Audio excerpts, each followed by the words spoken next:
Tonight, a look back on this year's wildfire season, the total amount of acres burned so far this year throughout the state, and the impact of the major fires in our region.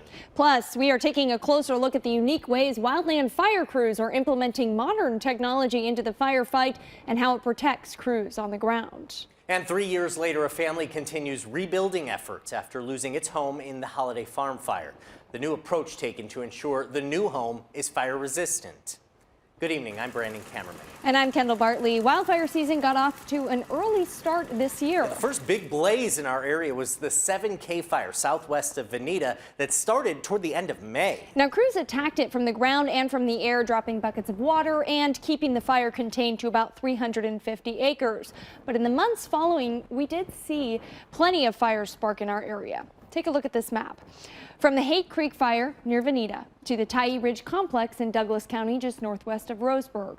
Now, the largest fires in our area were the Bedrock and the Lookout, both burning in the Willamette National Forest, causing smoky conditions for miles and forcing many people to evacuate from their homes in eastern Lane County. The Lookout fire threatened hundreds of buildings, including the Tokatee Golf Course.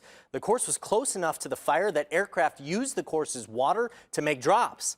As of today, crews have the Lookout fire 50% contained, which is where firefighters go past the lines to remove flammable materials and make sure nothing is still hot.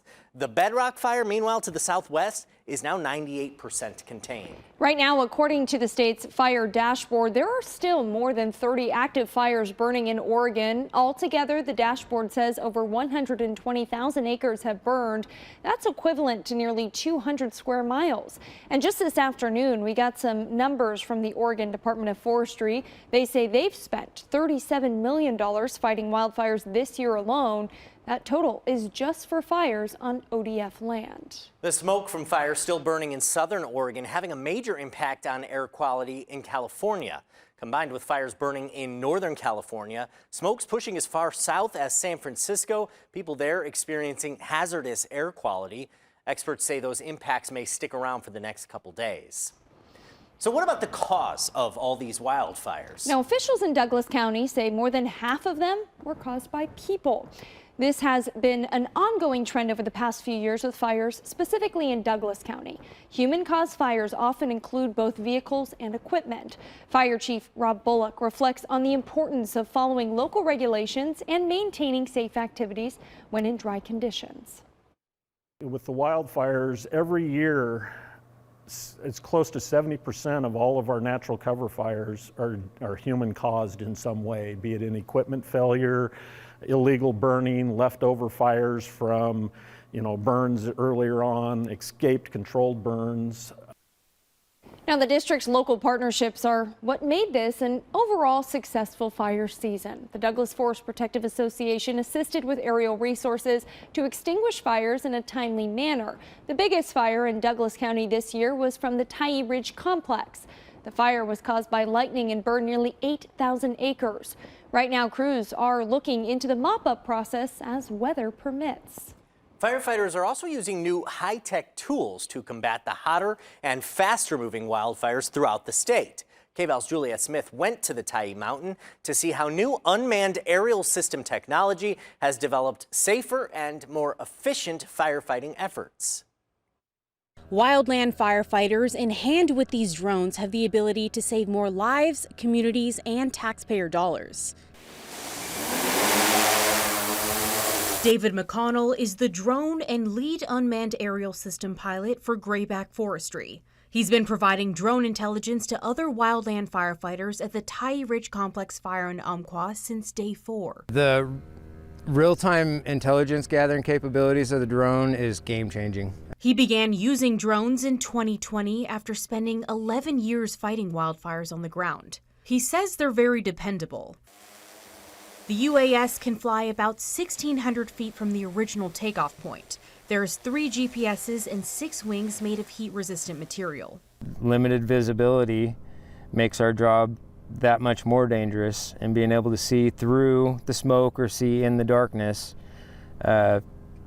absolutely. We can see where the fire's at, what it's doing. The infrared capability is mind-blowing, to say the least. We can go in and we can see exactly what the fire's doing, where the hot spots are, where the attention is needed.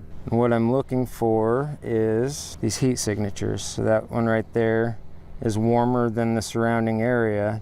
Tells me that there's something underground there. It helps approach troublesome areas faster, like the steep terrain here at the Thai Ridge Complex fire, and be more prepared when they get there. McConnell says it also helps make important decisions about how to best contain fires in unsafe places for wildland firefighters to access. He also uses a flight app that has the capability of adding tracks and points to the fire map. He airdrops this directly to supervisors to share with the team, with only a 5-minute delay. With the faster, hotter, and more dangerous wildfires in our community, we'll likely see more of these drones in the skies helping crews work more efficiently. In Umpqua, I'm Juliette Smith reporting. Now this fire season, the aggressive strategy to fighting fires was seen on the Priceboro fire. You may remember in early August, that fire started near Harrisburg, sending residents into level 3 go now evacuations. As the fire spread south rapidly, there was a major aerial response with multiple air tankers and helicopters dropping both fire retardant and water. That response was vital in gaining control of that fire, which was burning in a heavily wooded area.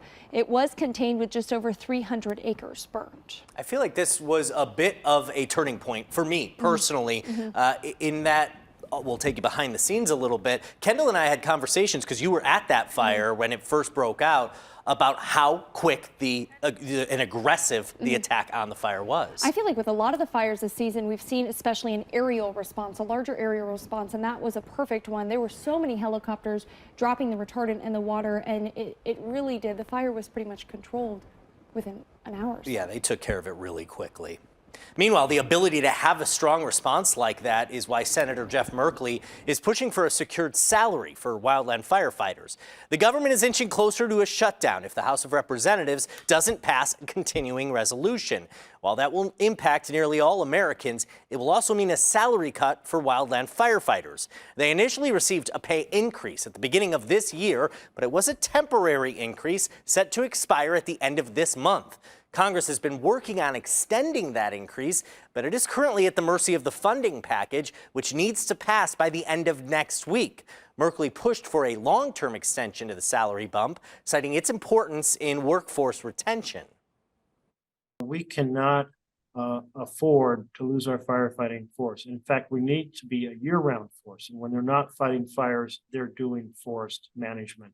So that vision is completely damaged if we fail to keep the government open or we fail to sustain this pay.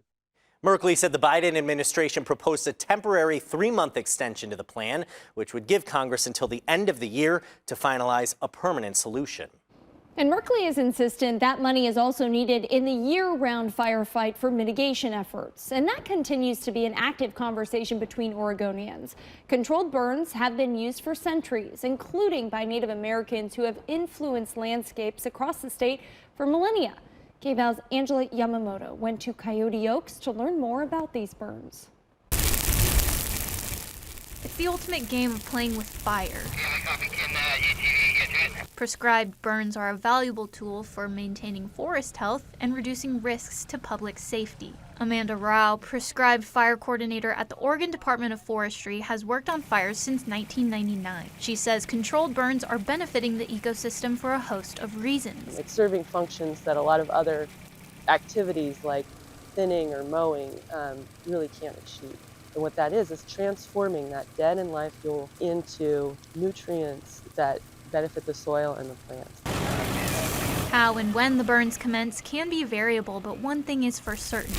It all begins with a test fire. We're putting a little bit of fire on the ground to test out how it behaves and how well it consumes the fuel, which is the live and dead vegetation on the ground that we're wanting to transform into nutrients for the soil and plants. Once the test fire exhibits the behavior the team anticipates, they commence with ignitions. A special blend of fuel is utilized with 3 parts of diesel and 1 part unleaded gasoline. This combination allows the ignition squad to have the perfect amount of long and short burning. If we used all unleaded, it would be too flammable. If we used all diesel, it would not be flammable enough. And that mixture is put into canisters, which are called drip torches. Each drip torch holds a gallon of the mixture and houses a wick which becomes saturated with fuel. This allows for the burn mix to reach the ground. The test fire was determined to be successful, meaning that it's meeting objectives and it's controllable and the smoke is going where we want it to go. So we've commenced with ignitions. You'll see people on the edge and they're lighting off the line while they're wetting it down to make sure it doesn't spread outside of the unit. But there's folks also interior and they're filling in the middle and sending fire back to what was already lit, which is now mostly gone out and is black and not burnable anymore. Landowner Derek Johnson says they've been waiting on this burn for 15 years. It took a lot of work and a little momentum to finally have it come together. And when you see what these folks do, you can understand there's a lot of moving parts and a lot of very talented people out here. So to get them to come out to our property and do what they're doing, it really is magical. So you see these areas that have been mowed out underneath the oak trees to protect them and to keep fire from climbing up into the oaks too much. But it's also for control purposes so that on the line you don't have too much fuel that allows things to climb up into the trees. The extreme carefulness and mitigation of prescribed burns are beneficial to the decrease of wildfires. The crew's dedication to forestry will benefit the future generations to come. I'm really excited to see what comes along in the next 2 or 3 years. This is just a start, and we're going to see what we can do about restoring this habitat to what was long, long ago. Reporting from Coyote Oaks, I'm Angela Yamamoto. Now, to learn more about the upcoming burns in our area, you can head on over to our website, kval.com. Those upcoming prescribed burns don't have a set date yet because they're dependent on weather conditions. And we did see a shift recently in our weather. It's feeling a bit more like fall. And even though we're getting cooler temperatures, KVAL's Alan Matthews explains that we are missing a key element: rainfall. Well, over the last couple of weeks, we have seen temperatures at or below average, give or take a few days, and those humidity levels have also been in the 30 to 40% range, which is good, getting that moisture in the air. The one missing element, though, has been the rainfall, and we've pretty much missed that all summer long. You can see Eugene and Coos Bay about 3/4 of an inch below average for the month of September, as we're about 2/3 of the way through the month. You can see Roseburg, they've been the rain winner, but you also notice their average is a little bit lower than both Eugene and Coos Bay. But we do have some good news with some rain around the corner. Now, as we take a look at the radar satellite, we've seen kind of a mix of sun and clouds, more clouds throughout the day today. That cold front pushing on through, so that has kept temperatures down for the day, but we are going to see those temperatures on the rise over the next couple of days, just going to get slightly warmer. Don't forget, our first full day of fall is on Saturday. The autumnal equinox actually begins Friday night at 11:50, so we get like, 10 minutes of fall on Friday night, but we are looking at some weekend rainfall and some cooler temperatures and even a better chance of rain as we get into next week. We'll give you all those details with our full forecast a little later on. All right, thank you, Alan. Well, it was just 3 years ago when the state of Oregon was dealing with major fires during Labor Day weekend, one of which was the Holiday Farm fire that moved quickly and destroyed dozens of homes in its path. Homeowners along the Mackenzie River Highway have been in a constant state of rebuilding over the past 3 years in the wake of that fire. But armed with the lessons learned during that blaze, many are preparing themselves for a more fire-resistant life along the river. As homes are being erected, the materials being used and the spaces being occupied are being selected with fire safety in mind. One homeowner that we spoke with is on the verge of finishing construction on their rebuild. They spoke with us about what is different this time around. As you can see here, we put masonry up for about the first 5 or 6 feet. Our siding is going to be a cement base instead of a wood-based siding. The deck here we have is a Trex deck rather than a lumber deck. Now, the architecture firm responsible for the McCall's rebuild, Arbor South Architecture, says all the fire-safe materials in the world cannot help a house without a properly cleared space. And that's why the Oregon State Fire Marshal is encouraging those in at-risk areas to prioritize defensible space practices. These can vary from cutting down tree limbs to cleaning out gutters and vents to dealing with dry yard debris like plants and pine needles. One thing OSFM recommends that most might miss is making sure cooling vents that bring air into homes are covered. Unfortunately, though, that can cause embers to fly into the home ahead of the flame front. So what we suggest is putting 1/8 inch wire mesh behind that vent, and that has shown, research has shown that 1/8 wire mesh will prevent embers from intruding inside of the house. In July of this year, OSFM rolled out its Defensible Space website with links to specific resources and information you can use at home.